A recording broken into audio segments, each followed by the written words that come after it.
Le ha dado vida a la mayoría de los personajes más simbólicos del cine. Vito Corleone. Jake LaMotta. Travis Bickle. ¿Me hablas a mí? Robert De Niro no es un actor común. Él se ha colocado en los extremos más peligrosos para personificar sus papeles. A las otras personas del elenco le preocupó que él pudiese realmente morir. Y su dedicación feroz hacia sus películas se ha esparcido fuera del plató de grabación. Empezó a gritarme por teléfono. Mi pensamiento anonadado fue, el tipo de toro salvaje me está gritando. ¡Qué genial! Después de más de 70 películas, De Niro ha sorprendido a las audiencias con sus interpretaciones tan asombrosamente reales. Es difícil decir cuándo es el hombre y cuándo es el actor. Estuvo tan intenso en esta película que piensas que consiguieron realmente a una persona que conduce un taxi y está al borde de la locura. Actor del método, artista intransigente, leyenda del cine. De Niro es realmente una superestrella.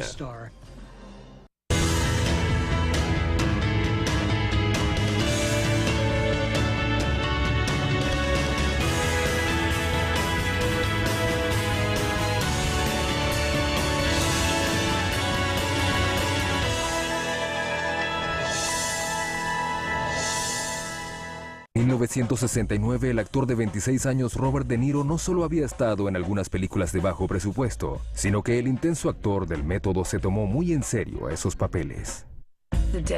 La dedicación, el perfeccionismo lo tiene en cada pequeño detalle. Todo tiene que estar completamente perfecto. Cuando trabajó junto a la actriz Shelley Winters en la película de Roger Corman, Bloody Mama, De Niro mostró qué tan lejos llegaría por un papel. Para hacer una película pequeña y modesta, se la tomó con mucha seriedad. Él interpretaba a un adicto a las drogas, así que decidió perder peso y solo tomar agua. Perdió cerca de 13.6 kilogramos hasta el punto de que Roger Corman y las otras personas del elenco se preocuparon porque realmente pudiese morir. Preocupada por su salud, su coestrella y amiga Shelley Winters confrontó al fervoroso y joven actor. Shelley Winters estaba convencida de que él iba a morir. Y pienso que la famosa línea que le dijo, sabes, es un buen papel y una película es importante, pero no vale la pena morir por ella. Y De Niro le dijo algo como, por supuesto que sí. Para Robert De Niro, el arte exige un compromiso inquebrantable. Una lección que aprendió a muy temprana edad.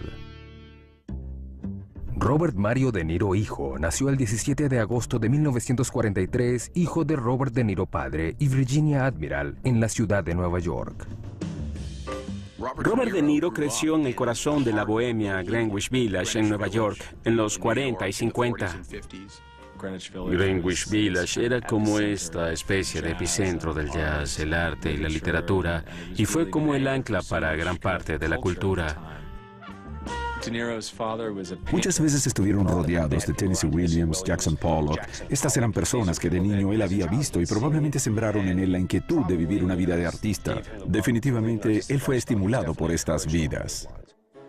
Él fue influenciado por su padre y su arte lo llevaba en las venas. Ciertamente, hasta el día de hoy sigue siendo una parte muy importante de su imagen. El trabajo de mi padre tenía cierto elemento romántico, muy emocional, ingenuo y sofisticado al mismo tiempo. Él tenía un estudio en Soho, ahora muy de moda, pero en aquel momento era como estar en Siberia, estar en Nueva York. Sus padres se separaron amigablemente cuando él tenía 2 años, así que veía a su padre casi regularmente, pero por periodos largos era solo él y su madre. Tenía un apartamento en la calle 14, fui a la casa de su madre, ella era una mujer generosa, muy dulce, era una mujer sencillamente agradable.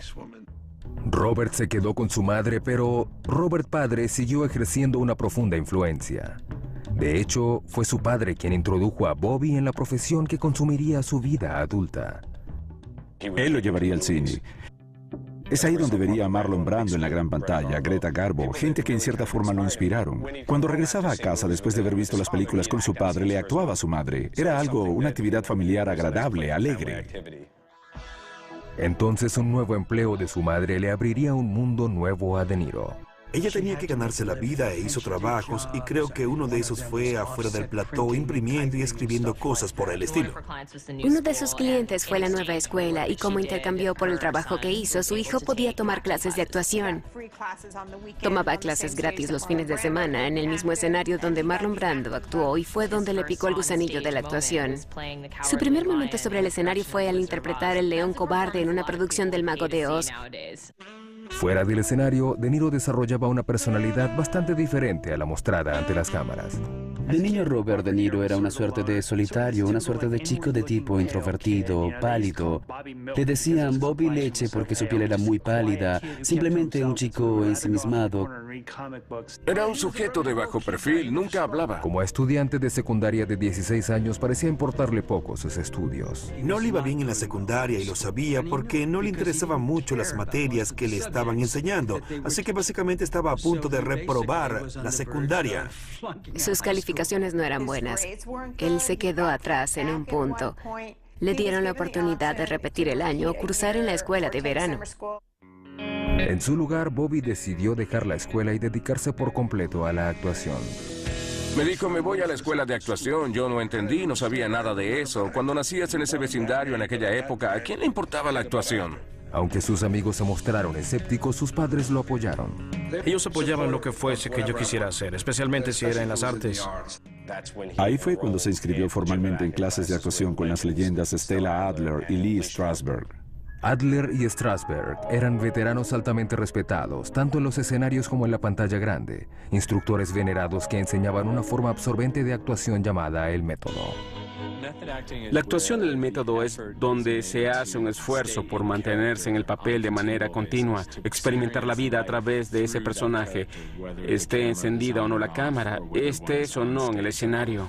No se trata de la actuación, tú vives el papel. Si eres un corredor de maratones, tú corres un maratón. El momento en que se inicia en el método fue como un viaje en cohete hacia la luna. A él le encantaba aprender, no le alcanzaba el tiempo para estudiar, era en lo único que él pensaba. Había intensidad, pasión, compromiso. Él compraba cosas en tiendas de ropa usada, chaquetas, sombreros, para crear estos personajes y realmente investigarlos. Stella Adler y los otros profesores que tuvo De Niro al principio tuvieron la impresión inicial. Pienso que este joven es el próximo Marlon Brando. Después de 3 años afinando sus habilidades bajo la guía de Adler y Strasberg, De Niro, de 19 años, empezó a presentarse en audiciones. Sus primeros éxitos vendrían de un encuentro accidental con otro aspirante al mundo del cine. De Niro está en New York y se presenta a audiciones para todos esos distintos papeles, básicamente yendo para todo lo que le permitiera poner su nombre ahí y llegar a ser reconocido. El nombre de ese joven estudiante de cine de 23 años era Brian De Palma. Estaba trabajando en un proyecto estudiantil, una comedia llamada The Wedding Party. Él hizo una audición para De Palma, entró e hizo una lectura y tal vez fue una lectura perfectamente buena para el papel, pero él pensó que no lo era, pensó que estaba mal, así que dijo, denme 20 minutos. Salió de la habitación y ellos estaban esperando y estaban listos para llamar a la próxima persona.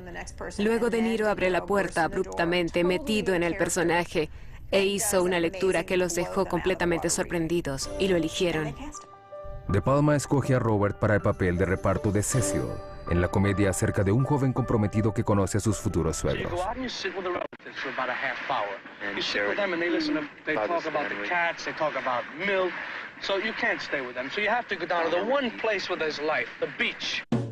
Esa película no pagó virtualmente nada. Fueron $50 por todo el rodaje. Él pensó que serían 50 a la semana. Pensó en ese momento que no iba a hacerse rico con esto. Estaba puliéndose, tratando de hacerse una vida como actor. Pudo no haber sido una gran oportunidad. Todavía para De Niro era un comienzo. A los 19 años podía llamarse a sí mismo un actor con trabajo. No pasó mucho tiempo para que le ofrecieran un papel en la película más grande de la década. Pero él lo rechazó. Nacido en una familia de bohemios en la ciudad de Nueva York, Robert De Niro dejó los estudios de bachillerato en busca de una vida como actor, pero ese papel al inicio de su carrera, en una película de poco presupuesto llamada The Wedding Party, no ayudó mucho a su carrera. Las cosas para De Niro no fueron tan fáciles como la gente piensa. Él no nació hecho superestrella, empezó sencillamente a actuar. Al principio, mucho trabajo duro. Él quería ser reconocido, se presentaba en las audiciones para todo lo que posiblemente pudiera hacer. En 1969, Robert, de 26 años, había aparecido en algunas películas oscuras, incluida una segunda colaboración con el director Brian De Palma, un drama casero llamado Greetings. Tampoco causó gran impacto, pero a un papel más importante le llegaría a cortesía de un antiguo compañero de clase. Uno de sus compañeros de estudio era amigo de la actriz Shirley Winters. Ese amigo de Shirley le dice, tienes que conocer a este chico De Niro. Shirley Winters era una ganadora de 2 Oscars y se hizo amiga de De Niro y de verdad fue una mentora inicial, quien lo apoyó al principio. Le gustaba ser madrina. Ella era de personalidad muy extravagante y extrovertida y pienso que le encantaba adoptar actores jóvenes e impulsarlos. Ella fue una de las personas que lo defendió desde el principio y sin toda esa protección no se hubiese encontrado en el lugar correcto en el momento adecuado para mostrar su talento y triunfar. En 1969, Winter se preparaba para trabajar con el director Roger Corman en la película Bloody Mama. Resultó que Corman todavía trabajaba para conseguir un actor para el papel pequeño, pero importante del hijo adicto a las drogas de Winter, Lloyd. Shirley Winters sugiere a De Niro para el papel de uno de sus hijos. Fue probado por Corman y obtuvo el papel. Pero luego de aceptar el papel, el actor, a quien se le conocía por su acercamiento calculado a los papeles y preparación intensiva, estuvo extrañamente desprevenido para una escena fundamental. Había una escena donde ellos estaban escapando. Él iba conduciendo el auto y Shirley Winters estaba disparando por la ventana. Roger Corman detiene la filmación y dice, el auto está moviéndose hacia todas partes. ¿Por qué está tan fuera de control? Él dijo, no sé cómo conducir. Yo nunca tuve licencia. Estrenada en 1970, Bloody Mama se convirtió en una película de culto. Pudo no haber sido un éxito comercial, pero los rumores sobre De Niro seguían creciendo.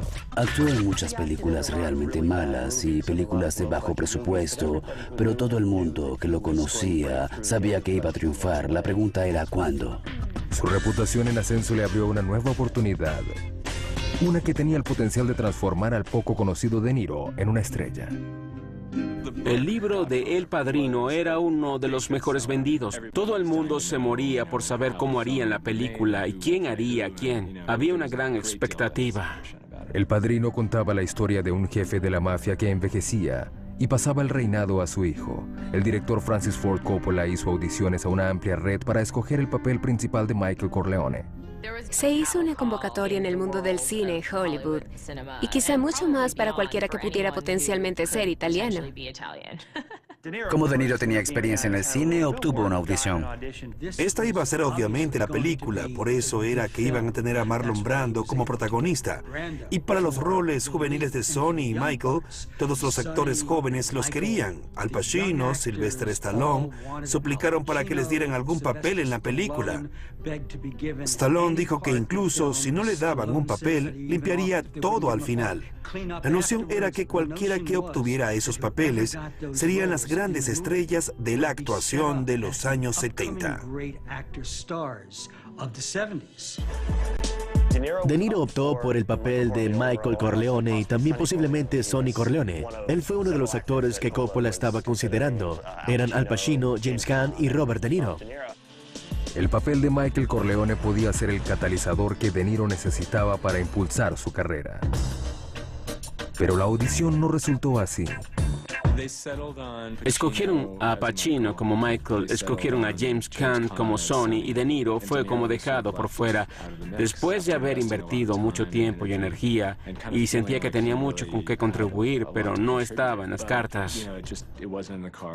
Coppola sabía realmente en su mente que quería a Al Pacino y a James Caan en esos papeles. Entonces cuando vio a De Niro, estoy seguro que le gustó su audición, pero él ya tenía a su Michael y a su Sonny. Le ofrecieron a De Niro un pequeño papel en El Padrino, el papel de Poligato. Era un papel de reparto aún más pequeño, no era Michael el principal, no era ni siquiera alguno que estuviera convencido a hacerlo, así que lo rechazó para hacer esta película en su lugar, The Gun That Couldn't Shoot Straight. El papel protagónico de esa película, que al momento era de Pacino, quedó libre porque él haría El Padrino, lo que abrió la opción de un papel y De Niro lo tomó. Cuando The Gang That Couldn't Shoot Straight y El Padrino aparecieron en las salas de cine, parecía que la apuesta de De Niro era un fracaso. The Gun That Couldn't Shoot Straight fue una bomba y El Padrino fue un clásico. La película se convirtió en la más grande del año, indiscutiblemente la película más importante de la década, y fue allí donde De Niro dijo, bien, a lo mejor no debía haber dejado pasar esa. Puedo imaginar que De Niro probablemente estaba un poco decepcionado. Pensó que había cometido un error, pero para él, un tipo que realmente era un actor trabajador pensó, bueno, podría tomar un papel pequeño, podría tomar el papel principal, y uno no podría criticar esa decisión, pues la persona tenía que trabajar. A finales de 1972, Robert De Niro, de 29 años, vio fracasar estrepitosamente su primer papel protagónico en una gran película. Pero un viejo conocido estaba a punto de reaparecer y poner la carrera de Bobby de nuevo en movimiento. En 1972, Robert De Niro, de 29 años, deja pasar la oportunidad de trabajar en la película más famosa del año, El Padrino. Su primer papel protagónico fue un fracaso de taquilla y su prometedora carrera había comenzado tambaleándose. Pero su vida personal tuvo un impulso en un restaurante local donde conoció a Diane Abbott. Diane Abbott era una modelo de moda muy bella que estaba interesada en todo, desde el jazz hasta la actuación. Y De Niro y ella cruzaron sus caminos. Ella era mesera en un restaurante en Nueva York y él insistía en invitarla a salir. Ella decía algo como, no, realmente no. Él se volvió cada vez más persistente hasta que ella aceptó. Había algo en su talento y su belleza que le hizo a él darse cuenta que ella era la persona con la que quería compartir toda su vida. La relación se enserió rápidamente. De Niro y Abbott se mudaron al apartamento de De Niro en Nueva York y en 1976 se casaron. Ella tenía una hija de una relación anterior y cuando se casaron, De Niro adoptó a esa niña y tuvieron también un hijo en el primer año de su matrimonio. De Niro estaba a punto de forjar una pareja profesional al mismo tiempo. Era el amigo de Brian De Palma desde que trabajó en la película de Estudiante de Dirección en 1963. En 1972, De Palma le presentó a Robert otro cineasta que lo ayudaría a darle forma al resto de su vida. De Palma y De Niro habían seguido siendo amigos y este le presentó a un director de 30 años de edad que resultó ser Martin Scorsese. Martin Scorsese era amigo de Brian De Palma. Estaban los tres en una fiesta de Navidad en el vecindario. Y Scorsese lo mira y le dice, yo te conozco, te conozco. Y De Niro lo mira y dice, yo no te conozco. Y Scorsese le dice, ¿tú no andabas siempre por la calle Hester? Sí, tú eras el chico que llamaban Bobby Leche, con tu rostro pálido. Y De Niro le dice, ese era yo. Así empezaron hablando de la calle Hester, el Village, la pequeña Italia, y se hicieron muy, pero muy grandes amigos.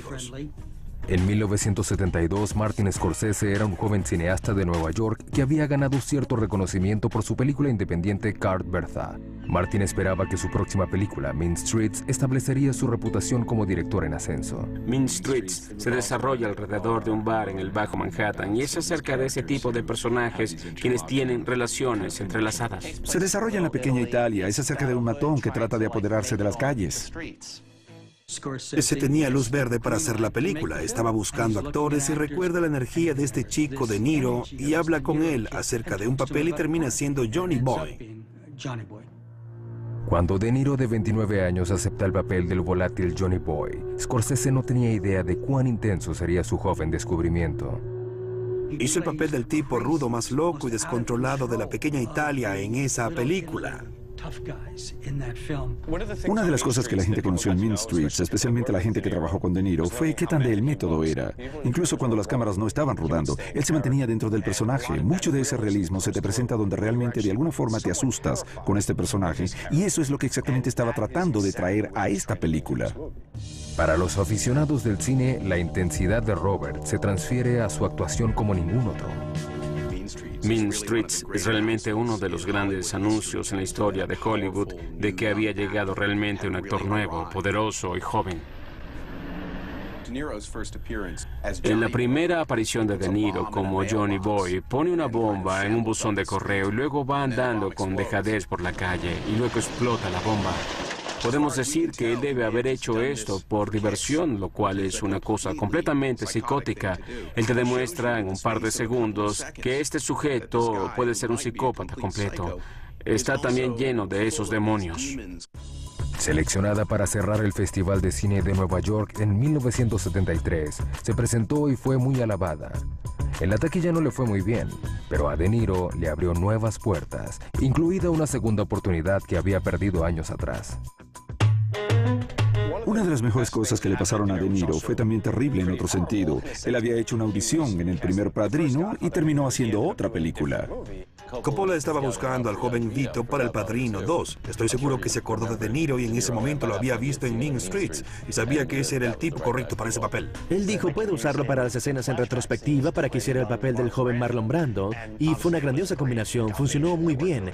Le permitió a De Niro tener un papel más significativo al que hubiese tenido si hubiera aceptado hacer el del primer Padrino. Fue una gran oportunidad, y con Coppola en aquel momento, sí, absolutamente fue grandioso para mí. Esta vez, el método llevó a De Niro a otro lado del mundo para preparar su personaje. Muchos de sus diálogos eran en siciliano. Se fue a Sicilia y aprendió los dialectos y se los trajo de vuelta. Estrenada el 20 de diciembre de 1974, El Padrino Parte 2 fue inmediatamente un éxito comercial y de crítica. Sí, Mean Streets puso a Robert De Niro en el mapa. El Padrino Parte 2 lo convirtió en el mapa. Eso fue lo que lo convirtió realmente en una estrella de cine como actor de carácter. Mejor aún, El Padrino Parte 2 le dio a De Niro, de 31 años, una nominación a los premios de la Academia como Mejor Actor de Reparto. Después de 11 películas, había logrado un avance comercial y de crítica, pero la noche de la ceremonia de los Oscar, De Niro ni se presentó, competía contra Fred Astaire. Pensó que no había posibilidad de derrotar a ese hombre, el favorito sentimental. Competía contra Lee Strasberg, su maestro de actuación, y Fred Astaire, que estaba nominado por Infierno en la Torre. Él estaba muy seguro de que no iba a tener ni una oportunidad. pero Bobby estaba ahí para dar una sorpresa en la noche de los Oscar. Él ganó. Él no estaba ahí para el triunfo más grande de su vida y Francis Ford Coppola tuvo que subir al escenario a aceptarlo por él. Robert De Niro finalmente se había hecho un nombre como actor de gran profundidad e intensidad. Pero en su búsqueda por realismo, De Niro sometería a su cuerpo a nuevos límites y asustaría a sus coestrellas. En 1975, Robert De Niro había superado todas las expectativas. El trabajo del actor de 31 años en El Padrino Parte 2 le había dado un Oscar. Entonces, ¿por qué el joven actor más cotizado de Estados Unidos tenía que conseguir un segundo empleo? Trata de imaginar a mediados de los años 70, estás en Nueva York, detienes un taxi, te subes en el taxi, en el asiento del conductor del taxi está el actor ganador del Oscar, Robert De Niro. Es una historia genial de Nueva York porque un actor llama a un taxi, se sube y está De Niro conduciendo su taxi, y el sujeto queda perplejo. Sabes, era como, oh Rob, vi tu última película, no resultó tan buena. De Niro le dice que está investigando para un papel y que es el típico sujeto al estilo de Nueva York, le dice, sí, claro. Le da una propina sin creerle por un segundo que el tipo está investigando para un papel. Realmente piensa que él tocó fondo. El papel que había obtenido De Niro era Travis Bickle, en la película de Scorsese, El Taxista. Para su segunda colaboración con este director, el actor consumado del método se sumergió en el personaje. De hecho, obtuvo una licencia de taxista y cumplía turnos tras el volante. Se trata de un taxista que básicamente vive en su propio mundo, en su cabeza. Es un veterano de guerra. Él se va perturbando y se convierte en un hombre obsesionado con matar a un candidato político. Y también se obsesiona con una joven prostituta interpretada por la adolescente Jodie Foster. Taxi Driver estaba inspirada en la historia real de Arthur Bremer, quien había intentado matar al candidato presidencial George Wallace en 1972. De Niro hizo lo que pudo para ahondar sobre la peligrosa mente del sociópata. El guionista Paul Schrader les leía en voz alta los diarios a Arthur Bremer, con la finalidad de introducirlos en la mente de alguien que tiene esta especie de alteración. De Niro se sentaría y oiría esto que leyó en voz alta y lo absorbería. Estuvo tan intenso en esta película que hay partes en las que piensas, este no es un tipo actuando. Ellos realmente consiguieron a alguien en la ciudad de Nueva York que realmente conduce un taxi y está al límite de la locura. Incluso en el plató, el compromiso de De Niro con su papel era inquietante para algunas de sus coestrellas. Sybil Shepherd ha contado que cuando estaban haciendo Taxi Driver, él vino en un tipo de aplanadora. Ella pensaba que él tenía una presencia despótica, incluso cuando estaban esperando para empezar sus escenas. Ella no podía estar en la misma habitación. Ella tenía que apartarse, estar muy lejos. Cuando El taxista fue estrenada en el Festival de Cannes en 1976, fue galardonada con el premio más importante, la Palma de Oro. También le dio a De Niro su segunda nominación al Oscar. Pero la mayoría de los espectadores recuerdan El taxista por 4 palabras que ni siquiera estaban en el guión. ¿Me hablas a mí? ¿Me hablas a mí? ¿Me hablas a mí?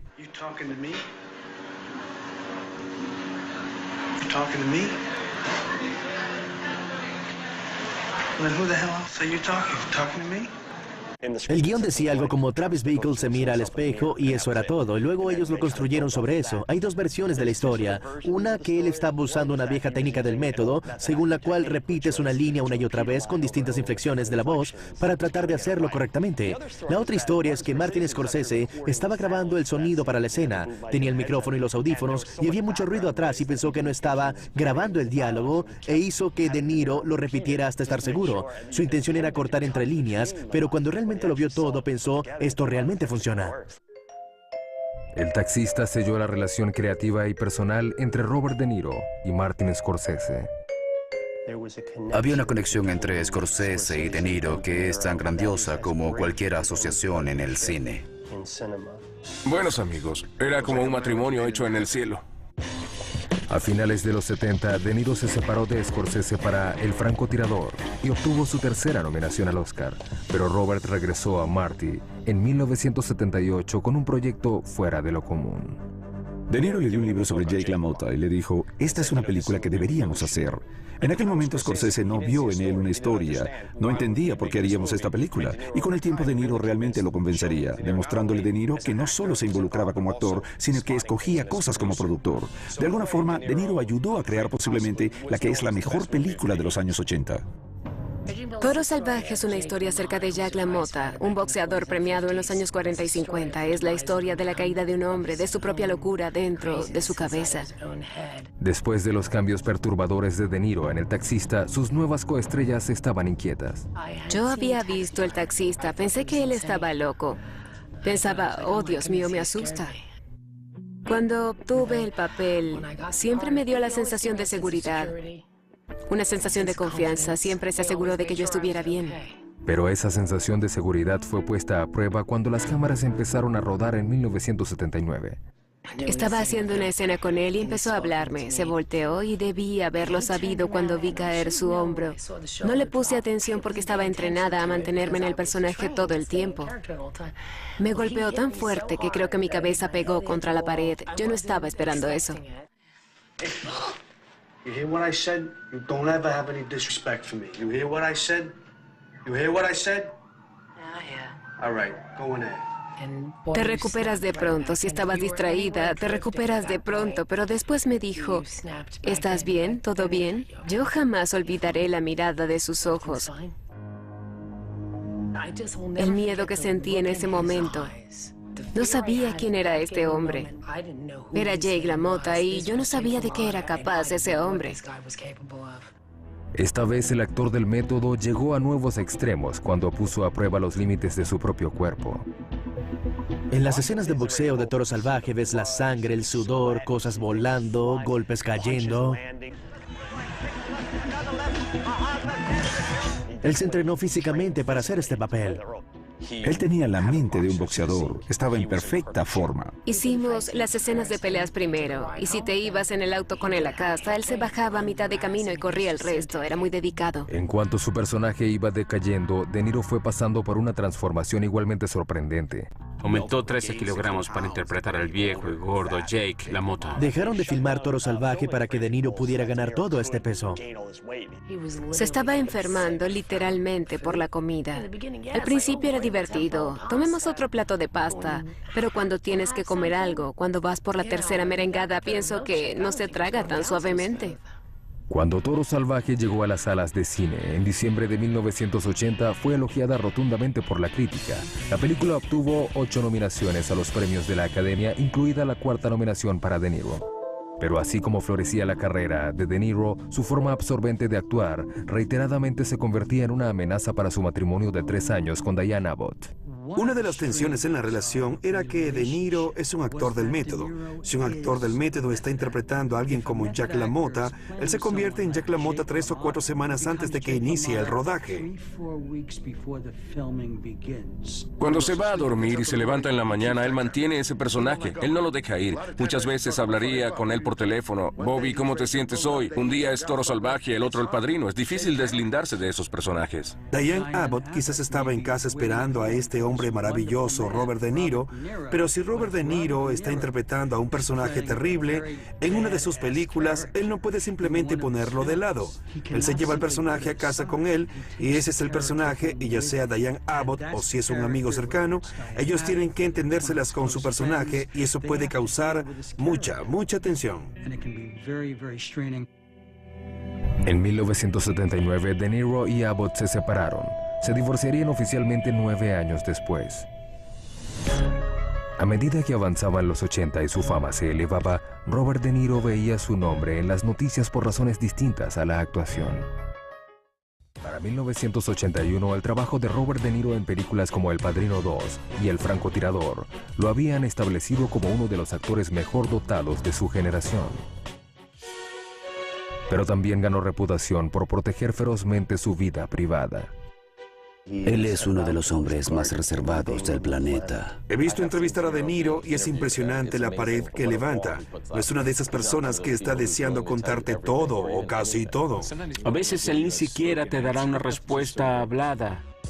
Tienes que intuir lo que eso significa. O tal vez no, o no estoy seguro. No puedo imaginar si es que él no puede articular su proceso o si es que no quiere, porque no quiere tumbar esas paredes de misterio y convertirse en una figura pública de la que todo el mundo sabe todo. Ha sido etiquetado como un actor introvertido, pero es tan normal como cualquiera. A lo mejor no tiene nada que decirte. A veces yo tampoco hablo. Sencillamente no tengo nada que decirte y eso lo aprendí de él. Pero la atención de los medios estaba a punto de brillar intensamente sobre el reservado actor. Toro Salvaje, su 4ª colaboración con el director Scorsese, le había dado a De Niro su 4ª nominación al Oscar. La ceremonia de los premios estaba programada para el 30 de marzo de 1981, pero el momento de los Oscar fue opacado por un evento impactante.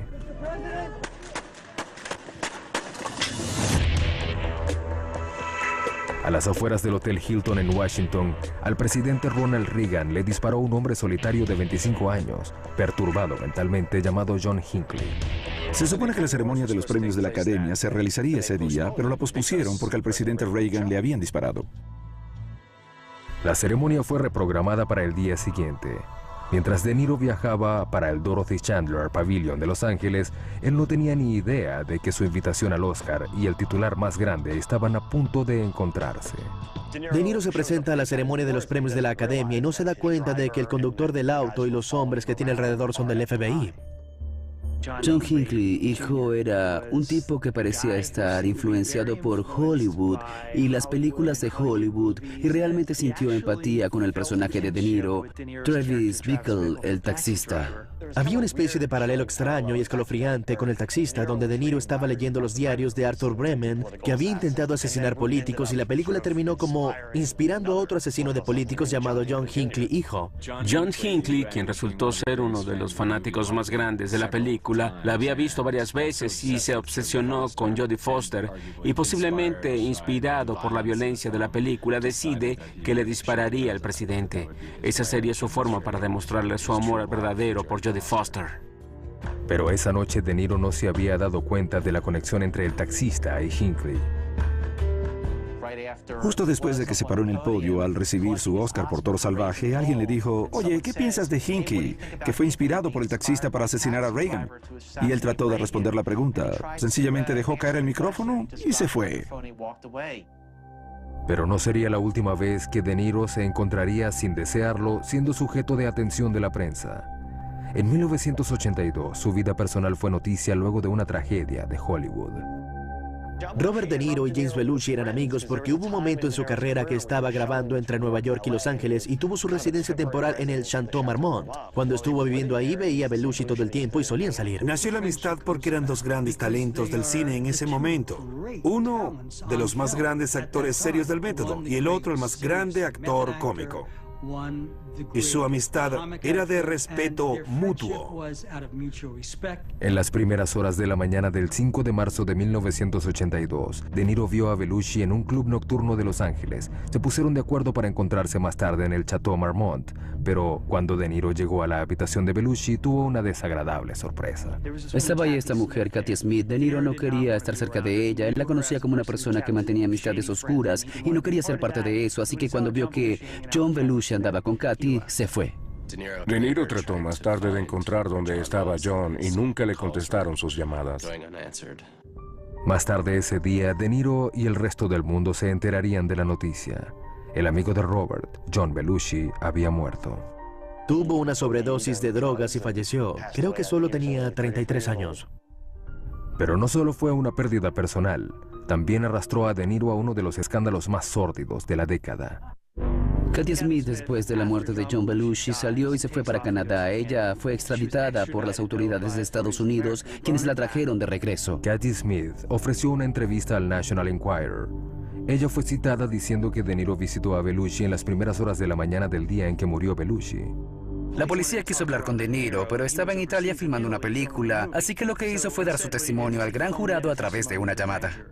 Es difícil para nosotros imaginarlo porque ahora las celebridades tienen éxito en el escándalo, pero De Niro, yo pienso que esa es la línea que no quiere cruzar. Además del hecho de que había perdido a quien era su amigo, lo cual es suficiente, también ser arrastrado a esta historia sórdida acerca de drogas, podía ver que para alguien así, que es tan intensamente reservado, eso realmente debe haberlo molestado.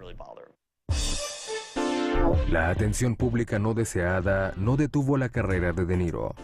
Durante el final de los años 80 y comienzos de los 90 obtuvo una nominación al premio de la Academia por Despertares y Cabo de Miedo. Pero cuando su carrera empezaba a decaer, De Niro tuvo que tomar el papel más inesperado de su vida.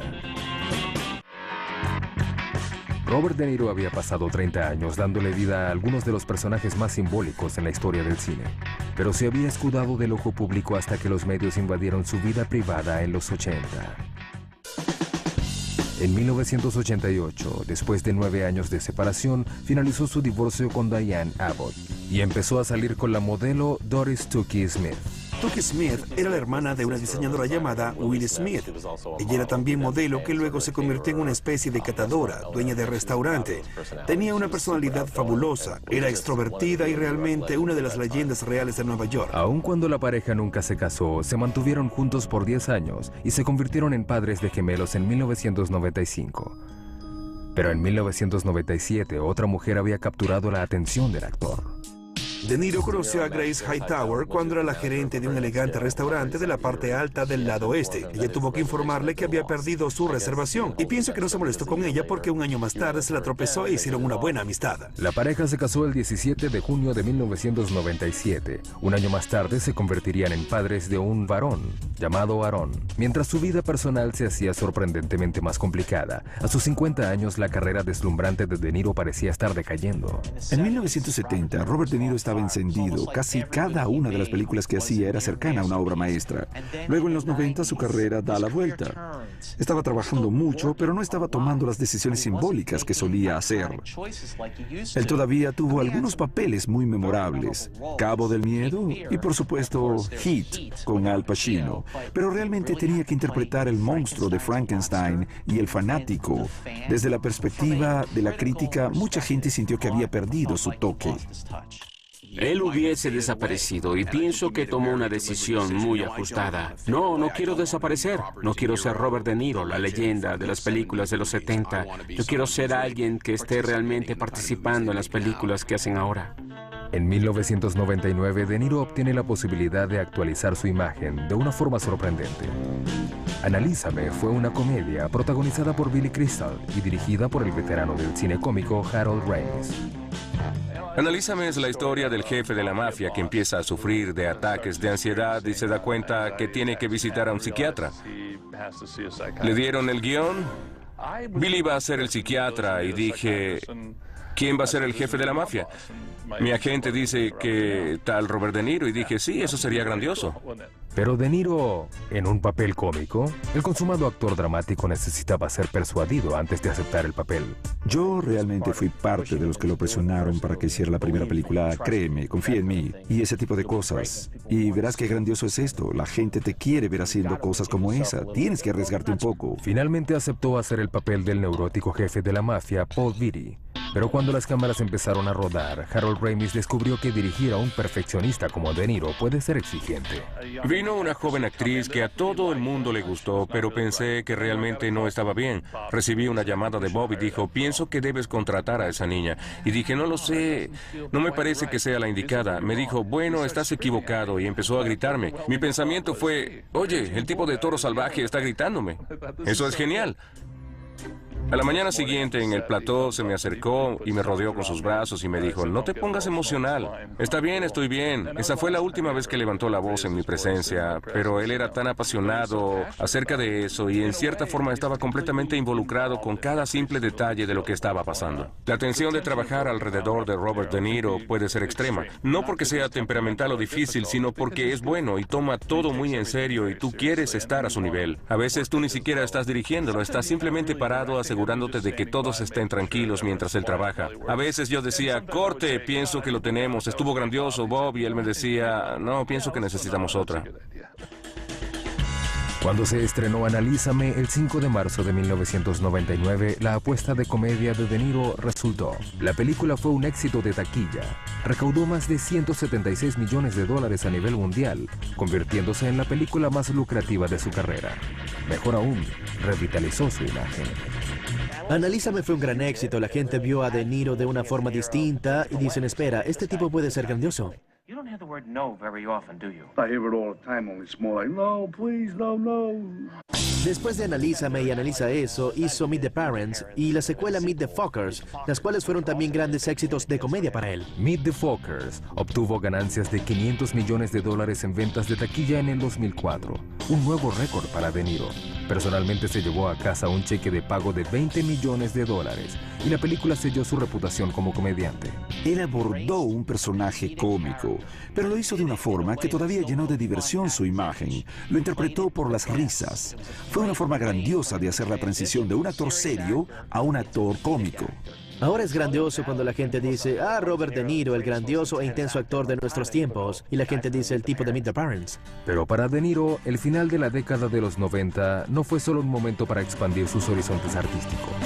Una de las cosas que De Niro ha hecho recientemente es empezar a producir proyectos por su cuenta con su compañera de producción Jane Rosenthal. Formaron Tribeca Producciones. En el Bajo Manhattan, donde vivía en Tribeca, el área que se ha convertido en una de las secciones más populares de Manhattan, él terminó desarrollándola, así como creando esta comunidad, y una de las obras principales es el Centro de Cine Tribeca. De Niro abrió el Centro de Cine Tribeca en 1998 como centro para su Tribeca Productions y para otras productoras de cine y televisión del área de Nueva York. Nueva York es mi hogar y yo preferiría siempre filmar aquí que en cualquier otro lugar. A veces tengo que ir a otros lugares por distintas razones, pero es mi hogar y estaré aquí tanto como sea posible, lo que es bastante. En el 2001, cuando los ataques del 11 de septiembre al Centro Mundial de Comercio ocurrieron justo afuera de las puertas de su Tribeca, De Niro dejó al lado los negocios. Justo después del 11 de septiembre consiguió un barco de crucero para estacionarlo justo en el Bajo Manhattan, y él y algunos de sus otros amigos, quienes tenían restaurantes en el Bajo Manhattan, alimentaron a las tropas que estaban limpiando y que se metían a través de las ruinas. Él se convirtió en una de las caras del esfuerzo para reconstruir esta parte de Nueva York. El 8 de mayo de 2002, De Niro ayudó a revitalizar la comunidad cultural del centro que había sido devastada por los ataques, al lanzar el primer festival anual de cine Tribeca. 120 días atrás decidimos lanzar un festival de cine. Nuestra meta fue celebrar el poder de hacer películas, pero lo más importante es revitalizar nuestra comunidad que fue devastada el 11 de septiembre. El Festival de Cine de Tribeca fue un esfuerzo de Niro para llevar a la gente de nuevo al Bajo Manhattan después del 11 de septiembre y escaparse al cine y no tener que pensar acerca de lo que pasó. Él no se promocionó a sí mismo ni a sus películas, pero realmente ayudó a esta ciudad. Es una firme creencia que el poder del cine es lo que ha impulsado siempre a De Niro a través de casi la mitad de un siglo a hacer películas. Y mientras muchos actores de Hollywood permiten que su fama opaque su arte, De Niro, el hombre, parece desvanecerse en cada papel, convirtiéndose en un enigma y uno de los grandes actores de nuestro tiempo. Fue un honor y un privilegio que tendré el resto de mi vida, el poder decir que trabajé con él. Eso me dio la oportunidad de aprender de él. Robert De Niro va a estar haciendo películas por mucho tiempo en el futuro.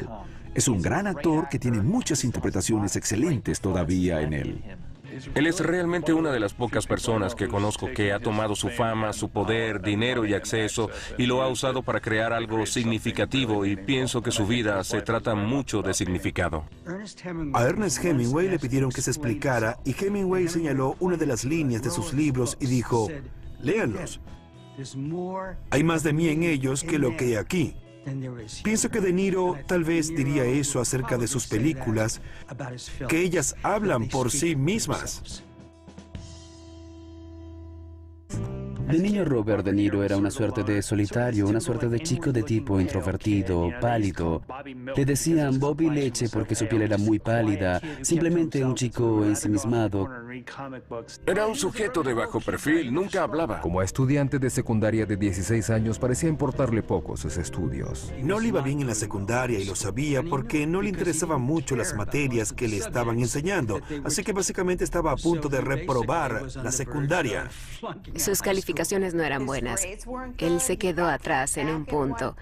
Le dieron la oportunidad de repetir el año o cursar en la escuela de verano. En su lugar, Bobby decidió dejar la escuela y dedicarse por completo a la actuación. Me dijo: me voy a la escuela de actuación. Yo no entendí, no sabía nada de eso. Cuando nacías en ese vecindario en aquella época, ¿a quién le importaba la actuación? Aunque sus amigos se mostraron escépticos, sus padres lo apoyaron. Ellos apoyaban lo que fuese que yo quisiera hacer, especialmente si era en las artes. Ahí fue cuando se inscribió formalmente en clases de actuación con las leyendas Stella Adler y Lee Strasberg. Adler y Strasberg eran veteranos altamente respetados, tanto en los escenarios como en la pantalla grande, instructores venerados que enseñaban una forma absorbente de actuación llamada el método. La actuación del método es donde se hace un esfuerzo por mantenerse en el papel de manera continua, experimentar la vida a través de ese personaje, esté encendida o no la cámara, estés o no en el escenario. No se trata de la actuación, tú vives el papel. Si eres un corredor de maratones, tú corres un maratón. El momento en que se inicia en el método fue como un viaje en cohete hacia la luna. A él le encantaba aprender, no le alcanzaba el tiempo para estudiar, era en lo único que él pensaba. Había intensidad, pasión, compromiso. Él compraba cosas en tiendas de ropa usada, chaquetas, sombreros, para crear estos personajes y realmente investigarlos.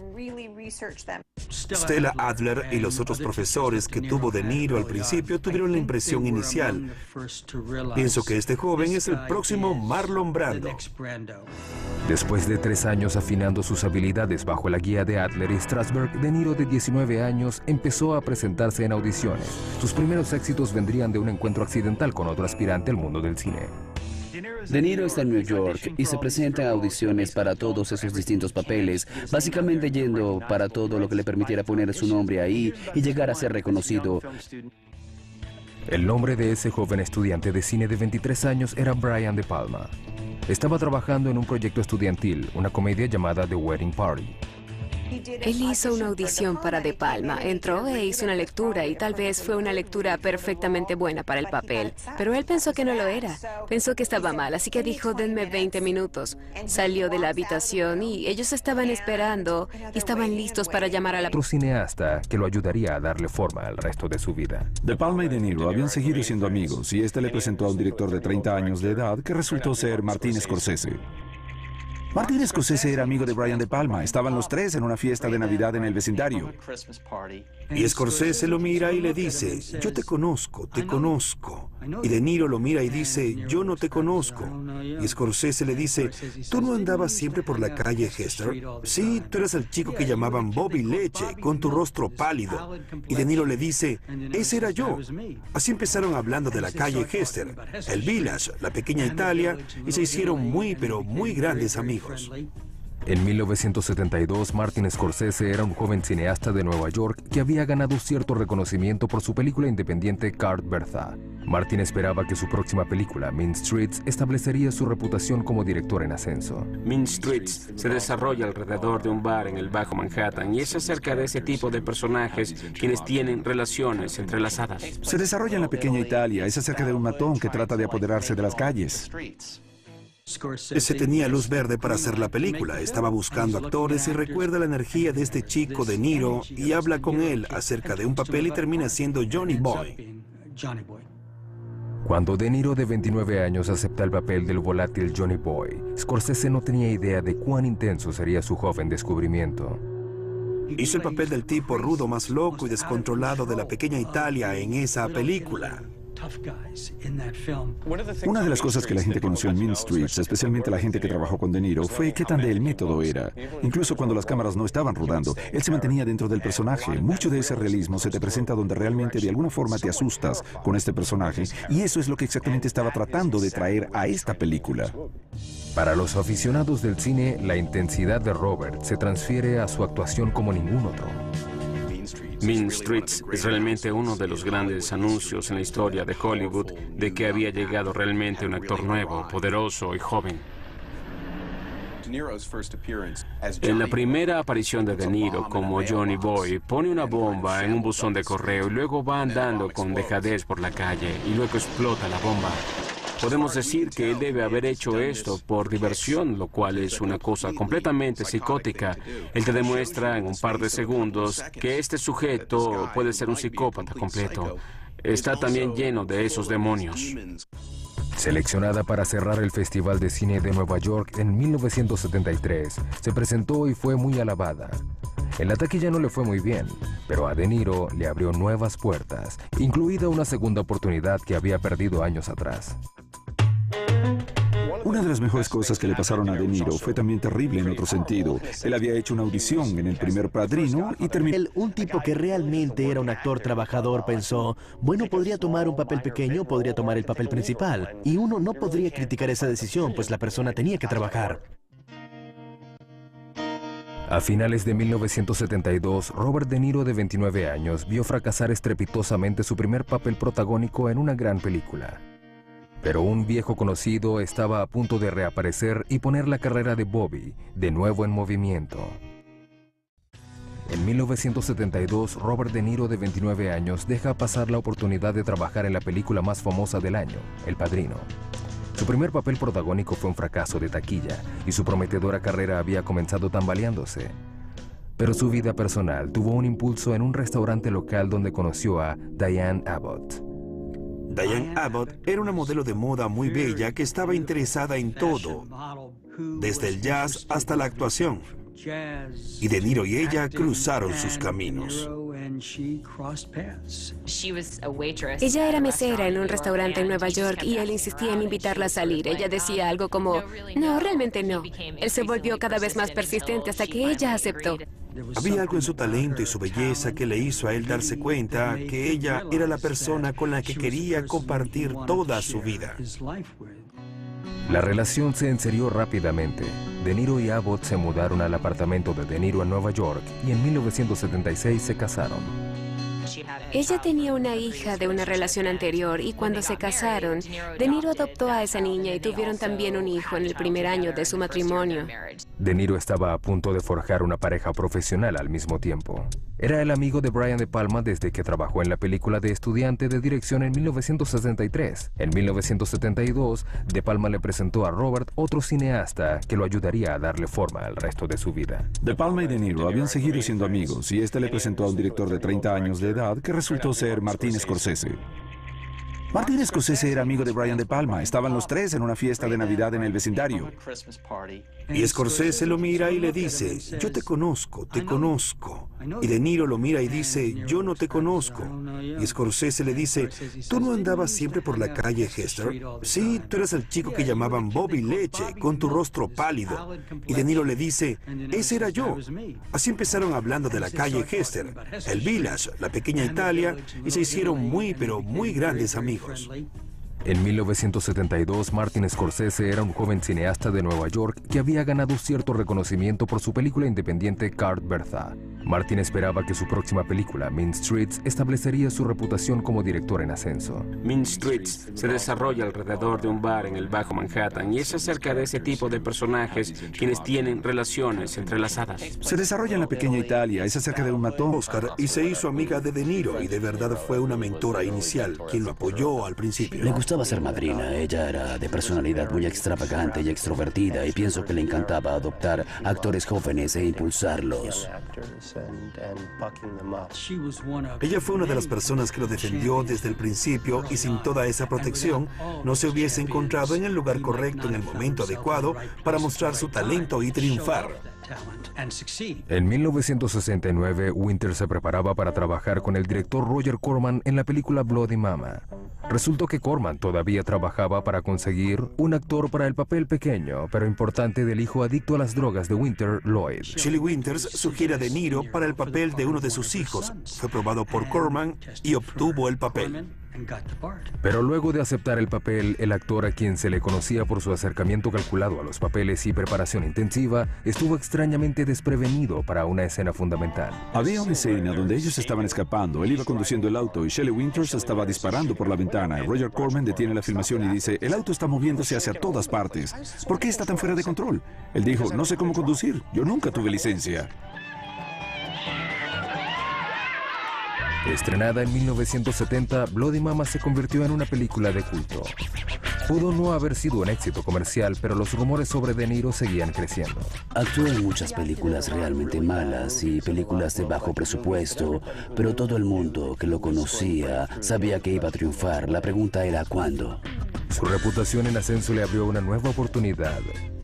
Una que tenía el potencial de transformar al poco conocido De Niro en una estrella.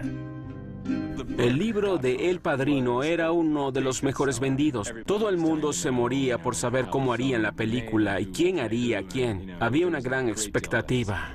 El Padrino contaba la historia de un jefe de la mafia que envejecía y pasaba el reinado a su hijo. El director Francis Ford Coppola hizo audiciones a una amplia red para escoger el papel principal de Michael Corleone.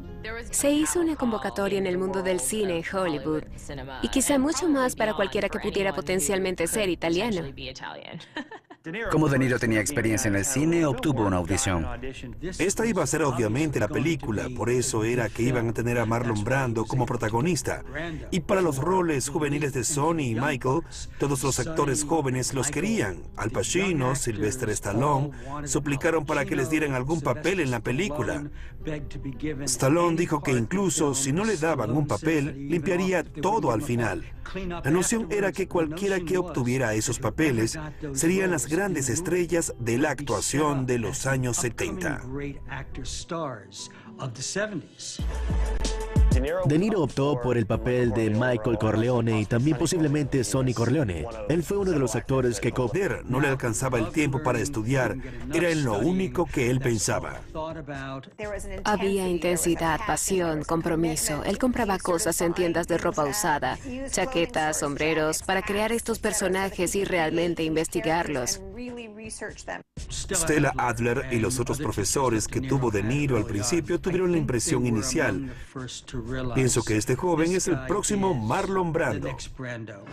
Después de 3 años afinando sus habilidades bajo la guía de Adler y Strasberg, De Niro, de 19 años, empezó a presentarse en audiciones. Sus primeros éxitos vendrían de un encuentro accidental con otro aspirante al mundo del cine. De Niro está en New York y se presenta a audiciones para todos esos distintos papeles, básicamente yendo para todo lo que le permitiera poner su nombre ahí y llegar a ser reconocido. El nombre de ese joven estudiante de cine de 23 años era Brian De Palma. Estaba trabajando en un proyecto estudiantil, una comedia llamada The Wedding Party. Él hizo una audición para De Palma, entró e hizo una lectura y tal vez fue una lectura perfectamente buena para el papel, pero él pensó que no lo era, pensó que estaba mal, así que dijo, denme 20 minutos. Salió de la habitación y ellos estaban esperando y estaban listos para llamar a la próxima persona. Luego De Niro abre la puerta abruptamente, metido en el personaje, e hizo una lectura que los dejó completamente sorprendidos y lo eligieron. De Palma escoge a Robert para el papel de reparto de Cecil, en la comedia acerca de un joven comprometido que conoce a sus futuros suegros.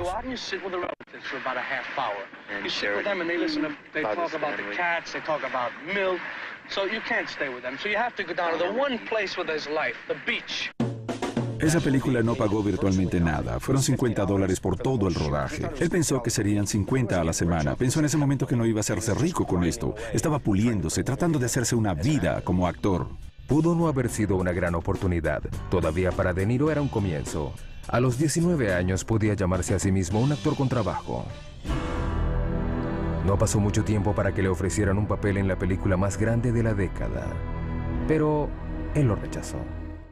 Nacido en una familia de bohemios en la ciudad de Nueva York, Robert De Niro dejó los estudios de bachillerato en busca de una vida como actor, pero ese papel al inicio de su carrera, en una película de poco presupuesto llamada The Wedding Party, no ayudó mucho a su carrera. Las cosas para De Niro no fueron tan fáciles como la gente piensa. Él no nació hecho superestrella, empezó sencillamente a actuar. Al principio, mucho trabajo duro. Él quería ser reconocido, se presentaba en las audiciones para todo lo que posiblemente pudiera hacer. En 1969, Robert, de 26 años, había aparecido en algunas películas oscuras, incluida una segunda colaboración con el director Brian De Palma, un drama casero llamado Greetings. Tampoco causó gran impacto, pero un papel más importante le llegaría a cortesía de un antiguo compañero de clase. Uno de sus compañeros de estudio. Parecer, no quiero ser Robert De Niro, la leyenda de las películas de los 70. Yo quiero ser alguien que esté realmente participando en las películas que hacen ahora. En 1999, De Niro obtiene la posibilidad de actualizar su imagen de una forma sorprendente. Analízame fue una comedia protagonizada por Billy Crystal y dirigida por el veterano del cine cómico Harold Ramis. Analízame es la historia del jefe de la mafia que empieza a sufrir de ataques de ansiedad y se da cuenta que tiene que visitar a un psiquiatra. Le dieron el guión. Billy va a ser el psiquiatra y dije, ¿quién va a ser el jefe de la mafia? Mi agente dice que tal Robert De Niro y dije, sí, eso sería grandioso. Pero De Niro, en un papel cómico, el consumado actor dramático necesitaba ser persuadido antes de aceptar el papel. Yo realmente fui parte de los que lo presionaron para que hiciera la primera película. Créeme, confía en mí, y ese tipo de cosas. Y verás qué grandioso es esto. La gente te quiere ver haciendo cosas como esa. Tienes que arriesgarte un poco. Finalmente aceptó hacer el papel del neurótico jefe de la mafia, Paul Vitti. Pero cuando las cámaras empezaron a rodar, Harold Ramis descubrió que dirigir a un perfeccionista como De Niro puede ser exigente. Vino una joven actriz que a todo el mundo le gustó, pero pensé que realmente no estaba bien. Recibí una llamada de Bob y dijo, pienso que debes contratar a esa niña. Y dije, no lo sé, no me parece que sea la indicada. Me dijo, bueno, estás equivocado, y empezó a gritarme. Mi pensamiento fue, oye, el tipo de Toro Salvaje está gritándome. Eso es genial. A la mañana siguiente, en el plató, se me acercó y me rodeó con sus brazos y me dijo, no te pongas emocional. Está bien, estoy bien. Esa fue la última vez que levantó la voz en mi presencia, pero él era tan apasionado acerca de eso y en cierta forma estaba completamente involucrado con cada simple detalle de lo que estaba pasando. La tensión de trabajar alrededor de Robert De Niro puede ser extrema, no porque sea temperamental o difícil, sino porque es bueno y toma todo muy en serio y tú quieres estar a su nivel. A veces tú ni siquiera estás dirigiéndolo, estás simplemente parado asegurándote de que todos estén tranquilos mientras él trabaja. A veces yo decía, corte, pienso que lo tenemos, estuvo grandioso, Bob, y él me decía, no, pienso que necesitamos otra. Cuando se estrenó Analízame el 5 de marzo de 1999, la apuesta de comedia de De Niro resultó. La película fue un éxito de taquilla. Recaudó más de $176 millones a nivel mundial, convirtiéndose en la película más lucrativa de su carrera. Mejor aún, revitalizó su imagen. Analízame fue un gran éxito. La gente vio a De Niro de una forma distinta y dicen, espera, este tipo puede ser grandioso. You don't hear the word no very often, do you? I hear it all the time, only it's more like, no, please, no, no. Después de Analízame y Analiza Eso, hizo Meet the Parents y la secuela Meet the Fockers, las cuales fueron también grandes éxitos de comedia para él. Meet the Fockers obtuvo ganancias de $500 millones en ventas de taquilla en el 2004, un nuevo récord de la Academia por Despertares y Cabo de Miedo. Pero cuando su carrera empezaba a decaer, De Niro tuvo que tomar el papel más inesperado de su vida. Robert De Niro había pasado 30 años dándole vida a algunos de los personajes más simbólicos en la historia del cine, pero se había escudado del ojo público hasta que los medios invadieron su vida privada en los 80. En 1988, después de 9 años de separación, finalizó su divorcio con Diane Abbott y empezó a salir con la modelo Doris Tukey Smith. Tukey Smith era la hermana de una diseñadora llamada Will Smith. Ella era también modelo que luego se convirtió en una especie de catadora, dueña de restaurante. Tenía una personalidad fabulosa, era extrovertida y realmente una de las leyendas reales de Nueva York. Aun cuando la pareja nunca se casó, se mantuvieron juntos por 10 años y se convirtieron en padres de gemelos en 1995. Pero en 1997 otra mujer había capturado la atención del actor. De Niro conoció a Grace Hightower cuando era la gerente de un elegante restaurante de la parte alta del lado oeste. Ella tuvo que informarle que había perdido su reservación y pienso que no se molestó con ella porque un año más tarde se la tropezó e hicieron una buena amistad. La pareja se casó el 17 de junio de 1997. Un año más tarde se convertirían en padres de un varón llamado Aaron. Mientras su vida personal se hacía sorprendentemente más complicada, a sus 50 años la carrera deslumbrante de De Niro parecía estar decayendo. En 1970, Robert De Niro estaba encendido. Casi cada una de las películas que hacía era cercana a una obra maestra. Luego en los 90 su carrera da la vuelta. Estaba trabajando mucho, pero no estaba tomando las decisiones simbólicas que solía hacer. Él todavía tuvo algunos papeles muy memorables. Cabo del Miedo y por supuesto Heat con Al Pacino. Pero realmente tenía que interpretar el monstruo de Frankenstein y el fanático. Desde la perspectiva de la crítica, mucha gente sintió que había perdido su toque. Él hubiese desaparecido y pienso que tomó una decisión muy ajustada. No quiero desaparecer. No quiero ser Robert De Niro, la leyenda de las películas de los 70. Yo quiero ser alguien que esté realmente participando en las películas que hacen ahora. En 1999, De Niro obtiene la posibilidad de actualizar su imagen de una forma sorprendente. Analízame fue una comedia protagonizada por Billy Crystal y dirigida por el veterano del cine cómico Harold Ramis. Analízame es la historia del jefe de la mafia que empieza a sufrir de ataques de ansiedad y se da cuenta que tiene que visitar a un psiquiatra. Le dieron el guión. Billy va a ser el psiquiatra y dije, ¿quién va a ser el jefe de la mafia? Mi agente dice que tal Robert De Niro y dije, sí, eso sería grandioso. Pero De Niro, en un papel cómico, el consumado actor dramático necesitaba ser persuadido antes de aceptar el papel. Yo realmente fui parte de los que lo presionaron para que hiciera la primera película. Roger Corman en la película Bloody Mama. Resultó que Corman todavía trabajaba para conseguir un actor para el papel pequeño, pero importante del hijo adicto a las drogas de Winter, Lloyd. Shelley Winters sugiere a De Niro para el papel de uno de sus hijos. Fue probado por Corman y obtuvo el papel. Pero luego de aceptar el papel, el actor a quien se le conocía por su acercamiento calculado a los papeles y preparación intensiva, estuvo extrañamente desprevenido para una escena fundamental. Había una escena donde ellos estaban escapando. Él iba conduciendo el auto y Shelley Winters estaba disparando por la ventana. Roger Corman detiene la filmación y dice, el auto está moviéndose hacia todas partes. ¿Por qué está tan fuera de control? Él dijo, no sé cómo conducir. Yo nunca tuve licencia. Estrenada en 1970, Bloody Mama se convirtió en una película de culto. Pudo no haber sido un éxito comercial, pero los rumores sobre De Niro seguían creciendo. Actuó en muchas películas realmente malas y películas de bajo presupuesto, pero todo el mundo que lo conocía sabía que iba a triunfar. La pregunta era ¿cuándo? Su reputación en ascenso le abrió una nueva oportunidad. Una que tenía el potencial de transformar al poco conocido De Niro en una estrella. El libro de El Padrino era uno de los mejores vendidos. Todo el mundo se moría por saber cómo harían la película y quién haría a quién. Había una gran expectativa. El Padrino contaba la historia de un jefe de la mafia que envejecía y pasaba el reinado a su hijo. El director Francis Ford Coppola hizo audiciones a una amplia red para escoger el papel principal de Michael Corleone. Se hizo una convocatoria en el mundo del cine en Hollywood y quizá mucho más para cualquiera que pudiera potencialmente ser italiano. Como De Niro tenía experiencia en el cine, obtuvo una audición. Esta iba a ser obviamente la película, por eso era que iban a tener a Marlon Brando como protagonista. Y para los roles juveniles de Sonny y Michael, todos los actores jóvenes los querían. Al Pacino, Sylvester Stallone, suplicaron para que les dieran algún papel en la película. Stallone dijo que incluso si no le daban un papel, limpiaría todo al final. La noción era que cualquiera que obtuviera esos papeles serían las grandes estrellas de la actuación de los años 70. De Niro optó por el papel de Michael Corleone y también posiblemente Sonny Corleone. Él fue uno de los actores que Coppola estaba considerando. Eran Al Pacino, James Caan y Robert De Niro. El papel de Michael Corleone podía ser el catalizador que De Niro necesitaba para impulsar su carrera.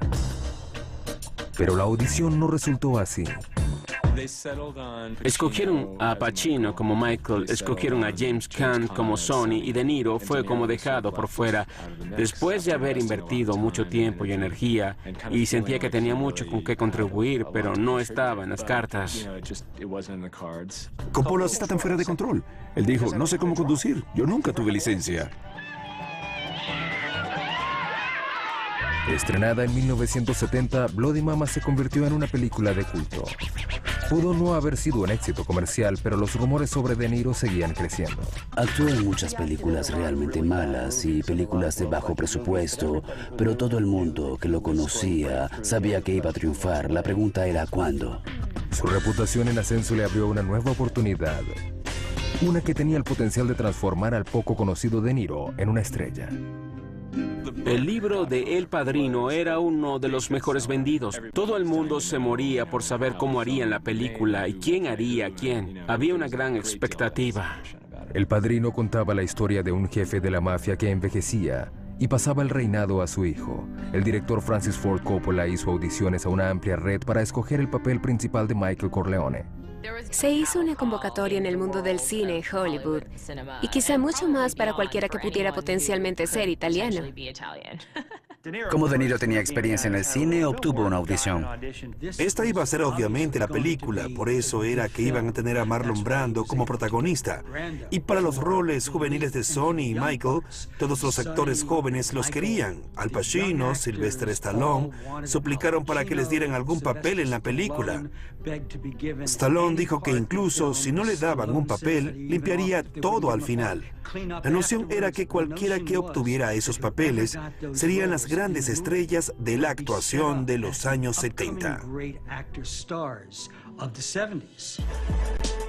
De Niro optó por el papel de Michael Corleone y también posiblemente Sonny Corleone. Él fue uno de los actores que Coppola estaba considerando. Eran Al Pacino, James Caan y Robert De Niro. El papel de Michael Corleone podía ser el catalizador que De Niro necesitaba para impulsar su carrera. Pero la audición no resultó así. Escogieron a Pacino como Michael, escogieron a James Caan como Sonny y De Niro fue como dejado por fuera. Después de haber invertido mucho tiempo y energía y sentía que tenía mucho con qué contribuir, pero no estaba en las cartas. Coppola sabía realmente en su mente que quería a Al Pacino y a James Caan en esos papeles. Entonces cuando vio a De Niro, estoy seguro que le gustó su audición, pero él ya tenía a su Michael y a su Sonny. Le ofrecieron a De Niro un pequeño papel en El Padrino, el papel de Poligato. Era un papel de reparto aún más pequeño, no era Michael el principal, no era ni siquiera alguno que estuviera convencido a hacerlo, así que lo rechazó para hacer esta película en su lugar, The Gun That Couldn't Shoot Straight. El papel protagónico de esa película, que al momento era de Pacino, quedó libre porque él haría El Padrino, lo que abrió la opción de un papel y De Niro lo tomó. Cuando The Gang That Couldn't Shoot Straight y El Padrino, Jodie Foster. Taxi Driver estaba inspirada en la historia real de Arthur Bremer, quien había intentado matar al candidato presidencial George Wallace en 1972. De Niro hizo lo que pudo para ahondar sobre la peligrosa mente del sociópata. El guionista Paul Schrader les leía en voz alta los diarios a Arthur Bremer, con la finalidad de introducirlos en la mente de alguien que tiene esta especie de alteración. De Niro se sentaría y oiría esto que leyó en voz alta y lo absorbería. Estuvo tan intenso en esta película que hay partes en las que piensas, este no es un tipo actuando. Ellos realmente consiguieron a alguien en la ciudad de Nueva York que realmente conduce un taxi y está al límite de la locura. Incluso en el plató, el compromiso de De Niro con su papel era inquietante para algunas de sus coestrellas. Sybil Shepherd ha contado que cuando estaban haciendo Taxi Driver, él vino en un tipo de aplanadora. Ella pensaba que él tenía una presencia despótica, incluso cuando estaban esperando para empezar sus escenas. Ella no podía estar en la misma habitación. Ella tenía que apartarse, estar muy lejos. Cuando El taxista fue estrenada en el Festival de Cannes en 1976, fue galardonada con el premio más importante, la Palma de Oro. También le dio a De Niro su segunda nominación al Oscar. Pero la mayoría de los espectadores recuerdan El taxista por 4 palabras que ni siquiera estaban en el guión. ¿Me hablas a mí? ¿Me hablas a mí? ¿Me hablas a mí? You talking to me? You talking to me? Well, then who the hell else are you talking? You talking to me? El guión decía algo como Travis Bickle se mira al espejo y eso era todo. Y luego ellos lo construyeron sobre eso. Hay 2 versiones de la historia. Una que él está usando una vieja técnica del método, según la cual repites una línea una y otra vez con distintas inflexiones de la voz para tratar de hacerlo correctamente. La otra historia es que Martin Scorsese estaba grabando el sonido para la escena. Tenía el micrófono y los audífonos y había mucho ruido atrás y pensó que no estaba grabando el diálogo e hizo que De Niro lo repitiera hasta estar seguro. Su intención era cortar entre líneas, pero cuando realmente lo vio todo, pensó, esto realmente funciona. El taxista selló la relación creativa y personal entre Robert De Niro y Martin Scorsese. Había una conexión entre Scorsese y De Niro que es tan grandiosa como cualquier asociación en el cine. Buenos amigos, era como un matrimonio hecho en el cielo. A finales de los 70, De Niro se separó de Scorsese para El francotirador y obtuvo su tercera nominación al Oscar. Pero Robert regresó a Marty en 1978 con un proyecto fuera de lo común. De Niro le dio un libro sobre Jake LaMotta y le dijo, esta es una película que deberíamos hacer.